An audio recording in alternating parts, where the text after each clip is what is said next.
ये स्टोरी हजम नहीं हो रही, किसी भी तरह हजम नहीं हो रही। लेकिन 19-20 साल के लड़के को आप इसलिए मार देते हैं कि वो गैंगस्टर का बेटा है। आप कैसे किसी के बच्चों को मार सकते हैं? और फिर आप कहते हैं कि भारत एक लोकतंत्र मुल्क है। कौन सा लोकतंत्र है? आप लोकतंत्र में मुजरिम को पकड़िए, आप लोकतंत्र में मुजरिम को कोर्ट के सामने हाजिर करिए, आप उस पर दिफाई लगाइए। ये क्या कि आप कहीं से टुच्ची मुच्ची टूटी फूटी बाइक उठा लाते हैं जिसकी चाबी नहीं मिलती। भाई चाबी नहीं मिलती, 21 पुलिस वाले चाबी ढूंढते रहते हैं लेकिन चाबी नहीं मिलती। और कमाल के बाद उस टुच्ची सी खटारा कबाड़ा बाइक को उठाकर वहाँ पर उत्तर प्रदेश में झांसी गया कि आओ मुझे मार दो, जिसकी चाबी भी नहीं थी। ना उसने हेलमेट ओढ़ रखा था, पुलिस वालों को पता था, पुलिस वाले पीछा कर रहे थे, उसने मुंह नहीं छुपा रखा था।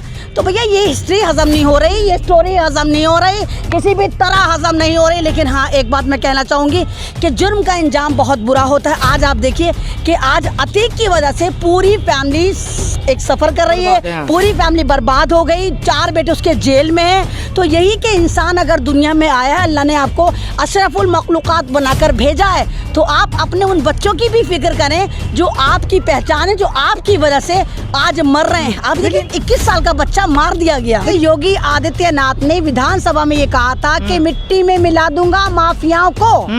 तो उसका मतलब था कि मुसलमानों को मिलाऊंगा माफिया, मुसलमान सारे माफिया की बात कर रहे थे। आप ये देखिए मुसलमान जो वही मिट्टी में मिलता है, वो ये कहते हैं मिट्टी में मिला दूंगा, पानी में बहा दूंगा। मुझे एक पूरी लंबी लिस्ट चल रही है जिसमें राजा भैया भी हैं, ये कुलदीप सिंह सेंगर है, ब्रज सिंह है, बादशाह सिंह है, सारी बहुत लंबी लिस्ट है। तो वो उनका कब होगा? तो ये एनकाउंटर जो होता है ये सॉल्यूशन नहीं होता। अगर आप विधानसभा में दहाड़ कर कह सकते हैं कि तमाम माफिया को मिट्टी में मिला दिया जाएगा, तो आप तौहीन अदालत कर रहे हैं। मैं अतीक अहमद को सपोर्ट नहीं कर रही, लेकिन मैं अपने कानून को, अपने संविधान को, अपने भारत को सपोर्ट कर रही हूँ। खासकर उत्तर प्रदेश की सरकार जो लोकतंत्र पर चलती है, तो तमाम अदालतों को ताले लगा दो भैया। याद है आपको शहाबुद्दीन को भी रमजान में मारा गया था, उनको भी मारा गया था और कहा था कि बीमारी से मर गया। तो ये मुसलमानों से बहुत डरते हैं। यही वजह है कि मुसलमानों को जेलों तक नहीं जाने देते, कोर्ट तक नहीं जाने देते। तो उनको पता है कि 5 साल बाद, तो 7 साल बाद, तो 10 साल बाद वो बाइज्जत बरी हो जाएंगे, क्योंकि उनके खिलाफ इनके पास जितने भी सबूत होंगे वो फेक होंगे। मैं हूँ सरफराज आदिल। अतीक अहमद के बेटे का इनकाउंटर हो चुका है। उस इनकाउंटर पर सवाल उठाए जा रहे हैं। अखिलेश यादव उत्तर प्रदेश के मुख्यमंत्री सवाल उठा रहे हैं, असदुद्दीन ओवैसी भी सवाल उठा रहे हैं, मायावती ने भी कहा है कि जांच की ज़रूरत है। तमाम मुद्दों पर बात करेंगे। हमारे साथ हैं सोशल एक्टिविस्ट आयमन रिजवी जी। हम उनसे बात करेंगे कि वो क्या समझती हैं इस काउंटर को लेकर। सबसे पहला सवाल है कि आप तमाम मुद्दों पर बात करती हैं, क्या आपको डर नहीं लगता क्या कि आप इनकाउंटर में भी बात करने जा रही है? देखिए डर लगता है, और इन्फॉर्मेशन ये भी है कि बहुत सारी एजेंसीज मेरे पीछे भी हैं। लेकिन कोई तो बात करेगा, कोई तो बताएगा कि क्या जुल्म हो रहा है, कोई तो इंसाफ के लिए आवाज़ उठाएगा, कोई तो इंसानियत के लिए बात करेगा। तो इस वक्त जो डरा हुआ भारत है, और जैसे आपने देखा कि ये जो अतीक अहमद के बेटे का एनकाउंटर हुआ, इसके पीछे तो पूरा भारत को डराया गया, ये कहिए खासकर मुसलमान समाज को डराया गया।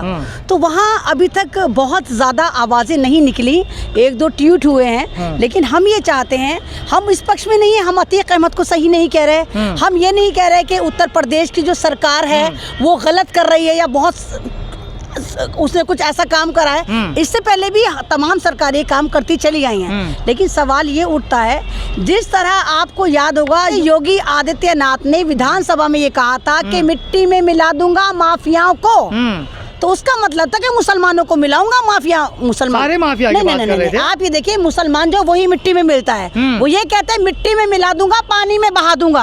अगर ऐसा होता तो आप यकीन करिए इतने सारे ठाकुर माफिया हैं, इतनी सारी लिस्ट एक वायरल हो रही जिसमें 17 आप ये देखिए कि 17 जो है वो माफिया हैं। आपको याद होगा कुलदीप सिंह सेंगर एक ऐसा माफिया था जिसने एक 14 साल की बच्ची की लगातार तरीके से कहिए कि उसका शोषण करा, उसका रेप करा, और उसके बाद उस लड़की को मार दिया, उसके वकील को, उसके पूरे खानदान को मार दिया। तो कहाँ है बाबा जी का बुलडोजर? वो तो अभी भी जिंदा है। आपको और तमाम याद होंगे, अगर अभी किसी से पूछो तो वो तर्क दे रहे हैं विकास दुबे को तो मारा था। अरे विकास दुबे इन्हीं का पालतू था, विकास दुबे इन्हीं की फाइल लेकर भाग रहा था। विकास दुबे को क्या मारा था? जब विकास दुबे का एनकाउंटर करने के लिए पुलिस उसको पकड़ने उसके घर जा रही थी, आप लोगों को याद होगा कि विकास दुबे जैसे चन्नी चवन्नी चोर एक लुच्चे लफंगे ने हमारे 41 पुलिस वालों को शहीद कर दिया था। मतलब उसको इन्फॉर्मेशन मिल गई थी। और कमाल की बात यहाँ पर देखिए कि अतीक अहमद का बेटा जो मात्र 19 या 20 साल का था, जो पढ़ना चाहता था, जो बैरिस्टर बनना चाहता था, लेकिन बदकिस्मती से उसका पासपोर्ट नहीं बनना था। यहाँ पर ये कहते हैं कि बाप के अमालों की सजा बेटे पर पड़ गई। जिस तरह हाइप करा गया, ये देखिए पकड़ माफिया ना, माफिया का बेटा था। आप सीसीटीवी फुटेज को कह रहे हैं, सीसीटीवी फुटेज फिल्में आती हैं, फिल्मों में कोई इंदिरा गांधी का रोल प्ले करता है, कोई सावरकर का रोल प्ले करता है, कोई नेहरू का रोल प्ले करता है, एज इट इज ऐसे ही लगते हैं। आपने सीसीटीवी फुटेज की क्या आपने गुणवत्ता की चेक करी? वो अदालत करती, एकदम से पुलिस वाले आते हैं और कहते चारों तरफ से घेर लिया था, चारों तरफ मकान थे जहाँ पर उसको मारा गया है, सामने दीवार थी, नहीं सामने दीवार थी, और जिस जगह वो पड़ा हुआ है वो ऐसी जगह पड़ा हुआ है जहाँ पर खुद बाइक जो है वो तेज नहीं जा सकती। उनके पास हेलमेट नहीं है, उन्होंने फेस कवर नहीं कर रखा। और आज तक का एक वरिष्ठ पत्रकार जो अपनी रिपोर्ट में कह रहा है कि उसने खुद अपनी आंखों से वहाँ बंदूक पड़ी देखी थी, बाद में वो बंदूक आकर उनके हाथों में आ जाती है। तो यहाँ पर बहुत सारे सवाल खड़े हो रहे हैं कि ये कहीं ना कहीं फेक एनकाउंटर था। और दूसरी बात, अगर वो दोषी था इनकी नज़र में, क्या दोषी को सजा देने का ठेका अगर वो मुसलमान हो तो क्या वो उत्तर प्रदेश की सरकार और बीजेपी ने ले रखा है? अच्छा कर रहे हैं ना, ये सवाल कर रहे हैं, सही तो सुशासन की सरकार है। नहीं, लॉ एंड ऑर्डर अगर सही कर रहे हैं तो फिर वो जो एक पूरी लंबी लिस्ट चल रही है जिसमें राजा भैया भी हैं, ये से कुलदीप सिंह सेंगर है, ब्रेस सिंह है, चमन सिंह है, शहनशाह सिंह है, बादशाह सिंह है, सारी बहुत लंबी लिस्ट है जो इन लोगों की है। तो वो उनका कब होगा? तो ये एनकाउंटर जो होता है ये सॉल्यूशन नहीं होता। अगर आपको एनकाउंटर करना ही सॉल्यूशन लगता है, आप विधानसभा में दहाड़ कर कह सकते हैं कि तमाम माफिया को मिट्टी में मिला दिया जाएगा, तो आप तौहीन अदालत कर रहे हैं। तो फिर आप बताइए कि हमारे यहाँ की अदालतों का क्या इस्तेमाल है? अखिलेश यादव कह रहे हैं कि एसटीएफ नहीं है, ये एसटीएफ का फुल फॉर्म बता रहे हैं कि सुपारी टास्क फोर्स है ये। नहीं तो क्योंकि मार रहे हैं ये। नहीं आप, मैं तो खुद आपसे कह रही हूँ, हमेशा सवाल सरकार पर हमेशा उठता है। मैं तो ये कह रही हूँ, अतीक अहमद का अगर आपने लास्ट स्टेटमेंट देखा हो जेल से जाने से पहले, वो खुद कह रहे थे कि मेरे परिवार को मिट्टी में मिला दिया गया। यानी अब उसकी बीवी को टारगेट कर रखा कि बीवी भी माफिया है, बेटी को माफिया, बीवी माफिया, बेटे माफिया, छोटे छोटे, अरे 2 बेटे जेल में, 2 बेटे जो वो बाल गिरह में और कम उम्र है। तो ये तो आपको लग रहा है कि आप आधार कार्ड देख के, आप इस्लामिक पहचान देख के, आप मुसलमान देख के उनको चिन्हित कर करके मार रहे हैं। नहीं तो जो इस माफिया है उसका कोई मजहब कैसे हो सकता है? ये मीडिया सवाल कर रहा है कि अगर मुसलमान को मार दिया तो खड़े हो जाते हैं। अगर अरे भाई व्हाट्सएप एजेंडा वालों को क्या पता कि इनका माफिया का कोई दीन धर्म नहीं होता। ये तो शाहरुख खान का भी कोई ईमान धर्म नहीं था, वो एक सेलिब्रिटी था, वो खान था, उसकी फिल्म का बहिष्कार नहीं कर रहा था। तमाम का तमाम ये 2-2 रुपए चवन्नी गैंग वाला कर रहे थे, नहीं कर रहे सारे भगवा चिंटू के शाहरुख खान देशद्रोही है, इसकी फिल्म का बहिष्कार करो, बहिष्कार करो। तो जो सवाल है कि जो मीडिया कह रही है कि मुसलमान मजहबी चश्मा से लोग देखते हैं, लेकिन विकास दुबे का जब हुआ तो भी लोगों ने आवाज उठाई थी कि भाई कोर्ट है, देखिए विकास दुबे को और अतीक अहमद को आप एक जगह मत रखिए। विकास दुबे एनकाउंटर वो तो इसलिए हुआ था, वो योगी की बीजेपी की फाइलें उठाकर फिर रहा था, वो इनका पाता, वो योगी जी ने पाल रखा था। अब जब उसके पास फाइल थी, वो इनको लड़कियां सप्लाई करता था, सबके प्लाटों पे कब्जा करता था। अतीक अहमद तो एक मेंबर ऑफ पार्लियामेंट रहे। तो आपको ये सोचना चाहिए वो कौन सी पार्टियां हैं जो क्रिमिनल को, तो गैंगस्टर को, तो माफिया को टिकट देती हैं? नहीं देती। क्या बीजेपी में, क्या आम आदमी पार्टी में, क्या तमाम पार्टियों में गैंगस्टर नहीं है? तो उनके लिए भी क्या आपने एनकाउंटर सोचा है? मिट्टी में मिला रहे हैं ना, धीरे-धीरे मिटाएंगे सबको। मिट्टी में सिर्फ उनको मिला रहे हैं क्योंकि मुसलमानों को डरा रहे हैं, मुसलमानों पे जुल्म कर रहे हैं। और अतीक अहमद का शासन जो है एक तरह का कहिए कि उसका किला ध्वस्त हो चुका। और जब इंसान ध्वस्त हो चुका होता है तो उसका पूरे खानदान की बर्बादी आती है। जिस तरह उसकी प्रॉपर्टी को एक के बाद एक बेचा जा रहा है, नीलाम करा जा रहा है, ध्वस्त करा जा रहा है। मैं अतीक अहमद को सपोर्ट नहीं कर रही, लेकिन मैं अपने कानून को, अपने संविधान को, अपने भारत को सपोर्ट कर रही हूँ। अगर यहाँ पर भारत में कोई संविधान नहीं चलता और तमाम सरकारें, खासकर उत्तर प्रदेश की सरकार जो ठोकतंत्र पर चलती है, तो तमाम अदालतों को ताले लगा दो भैया। क्यों सुप्रीम कोर्ट, तो क्यों हाई कोर्ट, तो क्यों लोअर कोर्ट और इतना पैसा जो लोग बर्बाद करते हैं तालीम में, वकील बनते नहीं बनना चाहिए, क्योंकि फाइनली तो सरकारों को फैसला करना होता है, किसी को भी पकड़ देती है, एनकाउंटर कर देती है। और अभी आप देखिए कि 7-8 सालों में उत्तर प्रदेश में 5000 से ज्यादा एनकाउंटर हो चुके। लगातार जिस तरह मुसलमानों की प्रॉपर्टी बुलडोजर लगाए, उनमें मोस्टली मुसलमान है। अगर सारे धर्म के होते तो वो लिस्ट है, वो लिस्ट चल रही है। राजा भैया है, सेंगर है, गुलाब सिंह है, अरे नहीं, तमाम के तमाम जो ये लोग हैं वो तमाम बीजेपी के ठाकुर। अगर आपको याद होगा, अभी आपको याद होगा हाथरस कांड में जिस तरह उस लड़की को मारा था, नहीं जो गैंगरेप हुआ था, जो मनीषा वाल्मीकि क्या उसको पकड़ा। और दूसरी बात, जब कोई मतलब आपको मुसलमान नजर आता है तो आप गैंगस्टर लगा देते हैं, तो गैंगस्टर बना देते हैं, तो मॉबलिंचिंग कर देते हैं। आपको याद होगा जब किसान मूवमेंट चल रहा था, टैनी सिंह ने किसानों को कैसे मारा था, कैसे रोंदा था, वो गैंगस्टर नहीं था, वो माफिया नहीं था क्या? उसका आपने एनकाउंटर करा, उल्टा आपने उसको पदवी दे दी। अभी भी वो उत्तर प्रदेश का गृह मंत्री बना हुआ है। तो ये तो मुसलमानों को डराने की जो हरकतें चल रही हैं, मुसलमानों को डराया जा रहा है। तो मुसलमान नहीं डरता, मुसलमान संविधान से डरता है, अल्लाह से डरता है। मुसलमान को पता अगर वो सही है, आप कितना भी जोर लगा लें, आप अगर ये सोच रहे हैं कि आप अतीक अहमद के बेटे को गोलियों से भून देंगे और उसको गैंगस्टर बता देंगे तो मुसलमान डर जाएगा, मुसलमानों की प्रॉपर्टी पे बुलडोजर चला देंगे तो मुसलमान डर जाएगा, मुसलमानों की मस्जिदों को टारगेट करेंगे तो मुसलमान डर जाएगा, मुसलमानों के कुरान शरीफ को आग लगा देंगे तो मुसलमान डर के घर वापसी करेगा और हिंदू बनेगा। ऐसा नहीं होगा। लेकिन सवाल ये है कि आप कह रहे हैं कि मुसलमान डर जाएगा, लेकिन जो इस तरह की हरकत करे, जो माफिया कहला रहे हैं, जो उनकी लिस्ट में अगर लॉ एंड ऑर्डर सबको सही कर रहे हैं तो सपोर्ट करना चाहिए। हाँ, नहीं करना तो नहीं। अगर आपको पता हो, ये जो हमारे उत्तर प्रदेश के खुद को प्रधानमंत्री समझ रहे हैं, इनके ऊपर 39 केस थे बड़े बड़े, जो इन्होंने सत्ता में आने के बाद सब खत्म कर दिए। तो आप भी तो गैंगस्टर थे, आप भी तो गैंगस्टर थे, मुजरिम थे। तो ये तो कोई बात नहीं हुई कि अपना भाई दूसरी, इनका ड्रामा चल रहा है। सिर्फ सन 2024 की तैयारी कर रहे हैं और इनको पता है कि कर्नाटक इनके हाथ से जा रहा है, तो ये दिखा रहे हैं, देखो मुल्लाओं का पेज टाइट कर रहे हैं। 24 का मतलब ये तैयारी है, 24 की तैयारी है, 25 की तैयारी है, 27 की तैयारी है। तो ये सोच रहे हैं कि हम मुसलमानों का पेज टाइट करेंगे तो मुसलमान डर जाएंगे और हम ये दिखाएंगे, देखो भारत में सिर्फ हम ही हैं जो मुल्लाओं का पेज टाइट कर सकते हैं। लेकिन जिस तरह से आप भी सवाल उठा रहे हैं, एनकाउंटर पर आपका सवाल है कि एनकाउंटर फेक आपको लग रहा है, बाकी और विपक्ष के नेता वो भी सवाल खड़े कर रहे हैं कि ये फेक एनकाउंटर है।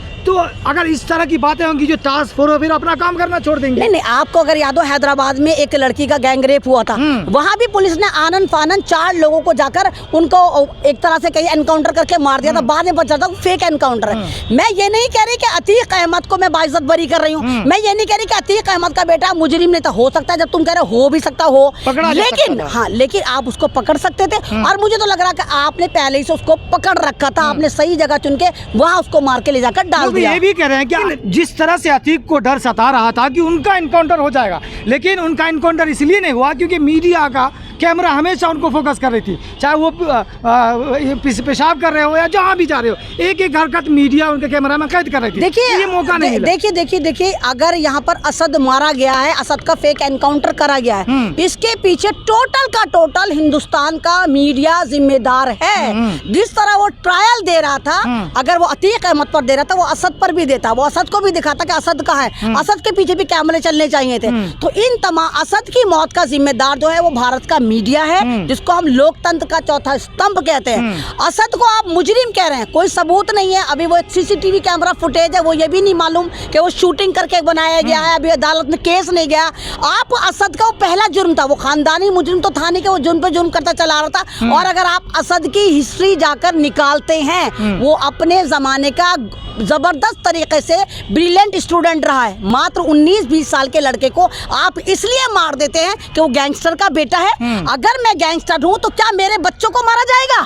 आप कैसे किसी के बच्चों को मार सकते हैं? और फिर आप कहते हैं कि भारत एक लोकतंत्र मुल्क है। कौन सा लोकतंत्र है? आप लोकतंत्र में मुजरिम को पकड़िए, आप लोकतंत्र में मुजरिम को कोर्ट के सामने हाजिर करिए, आप उस पर दिफाए लगाइए। ये क्या कि आप कहीं से टुच्ची मुच्ची टूटी फूटी बाइक उठा लाते हैं जिसकी चाबी नहीं मिलती, भाई चाबी नहीं मिलती। 21 पुलिस वाले चाबी ढूंढते रहते हैं लेकिन चाबी नहीं मिलती। और कमाल की बात, उस टुच्ची सी खटारा कबाड़ा बाइक को उठाकर असद जो है राजस्थान जैसे सेफ इलाके से वो वहां पर उत्तर प्रदेश में झांसी गया कि आ मुझे मार दो, जिसकी चाबी भी नहीं थी। जब उसकी चाबी नहीं थी तो यानी राजस्थान से लगातार वो बाइक चला रहा था, ना उसने हेलमेट ओढ़ रखा था। पुलिस वालों को पता था, पुलिस वाले पीछा कर रहे थे, उसने मुंह नहीं छुपा रखा था। तो भैया ये हिस्ट्री हजम नहीं हो रही, ये स्टोरी हजम नहीं हो रही, किसी भी तरह हजम नहीं हो रही। लेकिन हाँ, एक बात मैं कहना चाहूँगी कि जुर्म का अंजाम बहुत बुरा होता है। आज आप देखिए कि आज अतीक की वजह से पूरी फैमिली एक सफ़र कर रही है, पूरी फैमिली बर्बाद हो गई, 4 बेटे उसके जेल में हैं। तो यही कि इंसान अगर दुनिया में आया है, अल्लाह ने आपको अशरफुल मखलूक़ात बनाकर भेजा है, तो आप अपने उन बच्चों की भी फिक्र करें जो आपकी पहचान है, जो आपकी वजह से आज मर रहे हैं। आप देखिए 21 साल का बच्चा मार दिया गया। लेकिन सवाल ये है कि आप मीडिया पर जिस तरह आरोप लगा रहे हैं, लेकिन मीडिया जब अतीक से बात कर रही थी तो वो कह रहे थे कि आपका शुक्रिया, नहीं तो हम जिंदा नहीं रहते। नहीं तो शुक्रिया अदा कर रहे हो। वो तो शुक्रिया तो तंज में भी कर रहे थे, क्योंकि अगर मीडिया उनको पीछे ना लगा रहता तो शायद अतीक को रास्ते में मार देते, विकास दुबे की तरह। लेकिन नहीं, बेटा तब भी ना बचता, बेटा 100% इन्हीं के चुंगल में था। और आप लिख कर रख लीजिए, वो चारों बेटे भी इसी तरह कहीं ना कहीं मार देंगे, उनको भी जेल में मार देंगे, कह देंगे कैदी ने मार दिया, बीवी को भी कहीं ना कहीं मार देंगे। तो बस यही है कि अगर आप कहते हैं कि भारत में लोकतंत्र है, तो आप लोकतांत्रिक तरीके से सजा दीजिए, चाहे पब्लिकली फांसी दीजिए। और जिस तरह हम तो खुद ही कहते हैं, अगर कोई सजा करता है, कोई गुनाह करता है, तो उसको ऐसे ही सजा दीजिए। सऊदी में इस्लामिक कानून यही होता है कि खून का बदला खून, रेप करो तो संगसारी और ऑन द स्पॉट उसके साथ फांसी। तो आप ये तमाम चीजों में क्यों नहीं रखते? अगर कोई गैंग रेप कर रहा है तो आप हाथ के हाथ फांसी दीजिए। तो अगर सऊदी वाला कानून नहीं तो हाँ, तो हाँ लगाइए ना सऊदी वाला कानून। अगर आप एक तरह का जिसको कह रहे आपने एनकाउंटर करा, पुलिस पे हमला करा था, वो बात अलग है कि पुलिस का कोई नाखून भी नहीं टूटा। तो ये ड्रामेबाजी है, ये बहुत डरपोक लोग हैं। इनको बस ये दिखाना था कि देखो हम मुल्लाओं के पेच टाइट कर रहे हैं। इसी वजह से इन्होंने 19 साल के असद को गोली मार मार के उसको शहीद कर दिया। और उस महीने में करा जब रमजान था, आपको याद होगा, आप पीछे चलिए अगर आपको याद हो, बिहार का शेर याद है आपको, शहाबुद्दीन को भी रमजान में मारा गया था, उनको भी मारा गया था और कहा था कि बीमारी से मर गया। तो ये मुसलमानों से बहुत डरते हैं। यही वजह है कि मुसलमानों को जेलों तक नहीं जाने देते, कोर्ट तक नहीं जाने देते, क्योंकि उनको पता है कि 5 साल बाद तो 7 साल बाद तो 10 साल बाद वो बाइज्जत बरी हो जाएंगे, क्योंकि उनके खिलाफ इनके पास जितने भी सबूत होंगे वो फेक होंगे। चलिए बहुत शुक्रिया। तो ये थी अयमन रिजवी, जो लोग सवाल खड़े कर रहे हैं जिस तरह से इनकाउंटर हुआ और कह रहे हैं कि ये इनकाउंटर फेक है, क्योंकि विपक्ष के तमाम नेता भी कह रहे हैं अगर अपराध किया था तो संविधान है, कोर्ट है, वो फैसला करती। पुलिस की इस तरह का फैसला लोग जो है जायज़ नहीं ठहरा रहे हैं। आप क्या सोचते हैं हमें कमेंट्स कर ज़रूर बताइएगा। वीडियो देखने के लिए बहुत शुक्रिया।